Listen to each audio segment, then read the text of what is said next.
原來做 KOL 都要交稅。根據香港稅務局嘅規定，是否需要交稅取決於你嘅收入是否屬於業務收入。我哋之前亦提及過業務嘅定義，包括農業事業、家禽同豬隻飼養。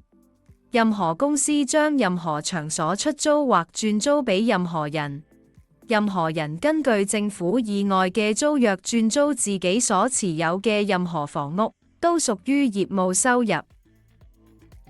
判斷嘅關鍵因素包括持續性同規模、盈利意圖、商業模式。如果你定期發佈內容並獲得穩定收入，以賺錢為目的經營頻道或社交平台，同品牌合作、接廣告或提供收費服務，收入很可能被視為業務收入，需要交利得稅。如果只係偶然出內容且收入不多，無盈利意圖，收入可能被視為個人興趣，不需交稅。但係如果開始規模化經營，稅務局可能會重新評估收入性質。